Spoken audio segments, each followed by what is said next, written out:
तो दोस्तों नमस्कार।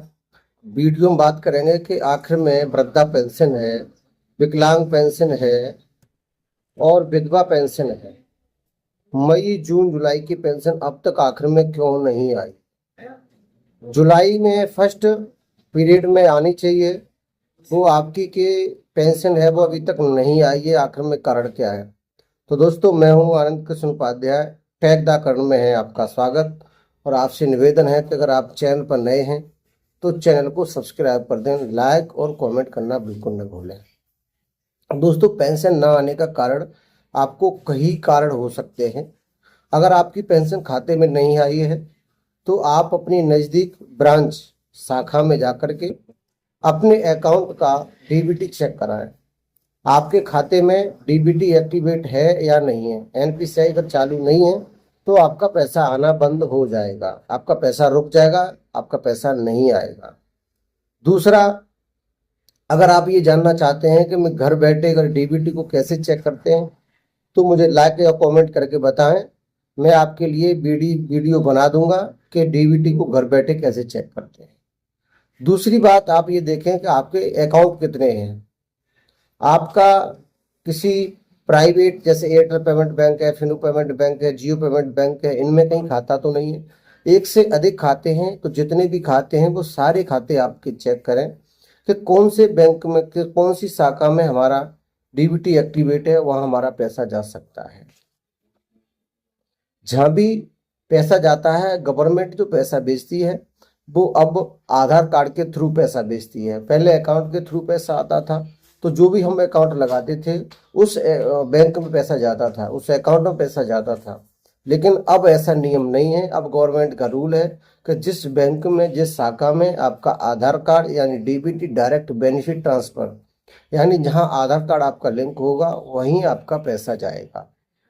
अगर धोखे से आप किसी प्राइवेट बैंक में खाता खुलवा लेते हैं या एक से अधिक खाता खुलवा लेते हैं तो आपका पैसा उसी बैंक में जाएगा जहां आधार कार्ड लिंक है। दूसरी बात है कि आपका पैसा लेट क्यों हो रहा है पेंशन का, सबसे बड़ी बात यह है। तो मैं इस मुद्दे पर बात करने वाला हूं कि जो पेंशन का पैसा लेट हो रहा है इसके लिए गवर्नमेंट वेरिफिकेशन कर रही है। अब आप समझ नहीं पा रहे होंगे कि वेरिफिकेशन क्या है। तो दोस्तों पेंशनों में क्या होता था कि पहले हम जो पेंशन ऑनलाइन करते थे तो केवल आधार कार्ड में 60 साल की उम्र होती थी और उसी आधार कार्ड को हम आय प्रमाण पत्र के रूप में लगाते थे और गवर्नमेंट हमारा अप्रूव कर देती थी। अब गवर्नमेंट ने रूल कर दिया है अप्रैल से लगभग, अब नई अगर आप पेंशन ऑनलाइन करते हैं तो उनमें एक एज का प्रूफ यानी उम्र का प्रूफ दूसरा देना पड़ेगा आधार कार्ड को छोड़ के। चाहे उसका परिवार रजिस्टर की नकल है, चाहे आपका ई श्रम कार्ड है, चाहे आपका और कोई, जिसमें एक ऐसा गवर्नमेंट का प्रूफ होना चाहिए जिसमें आपका उम्र लिखा हुआ हो। ज्यादातर परिवार रजिस्टर की नकल ही लोग अपलोड कर रहे हैं। तो दोस्तों क्या है कि आपको नई पेंशन अगर ऑनलाइन करते हैं तो आधार कार्ड से वेरिफिकेशन करने के लिए जो आय प्रमाण पत्र अपलोड के लिए ऑप्शन आता है उसमें परिवार रजिस्टर की नकल अपलोड करें जिसमें उम्र लिखी होती है।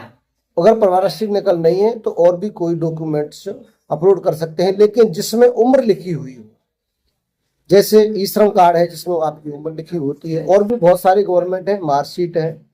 अब दोस्तों बात करते हैं कि जो पुरानी पेंशन है जो अब तक आती थी आखिर में वो पेंशन क्यों रुकी हुई है, तो मैं उनके ही बात कर रहा हूं। उनमें भी वेरिफिकेशन चल रहा है और वेरिफिकेशन में आपको परिवार रजिस्टर की नकल देनी होगी अधिकारी के द्वारा, या आप अपना स्वयं डेस्कटॉप पर जाकर के या मोबाइल पर अपनी वृद्धा पेंशन है, विकलांग है या विधवा पेंशन को लॉगिन करके, और लॉगिन करने के बाद उसमें एज प्रूफ में आपको परिवार रजिस्टर की नकल या कोई गवर्नमेंट का कागज आपको अपलोड करना होगा। उसके बाद आपकी पेंशन की वेरिफिकेशन होगी। वेरिफिकेशन में आपका कागज अगर अप्रूवल होता है और सही पाया जाता है तो आपकी पेंशन अप्रूवल कर दी जाएगी और आपका जो रुका हुआ पैसा है वो आना शुरू हो जाएगा। तो इसी कारणवश से आपका पैसा जो अभी तक लेट हो रहा है, पेंशन अभी तक नहीं आ रही है। कार्ड सिर्फ ये है कि वेरिफिकेशन चल रही है। जैसे ही वेरिफिकेशन पूरी होगी गवर्नमेंट की, वैसे ही सभी खाता धारकों के पेंशन आना शुरू हो जाएगी।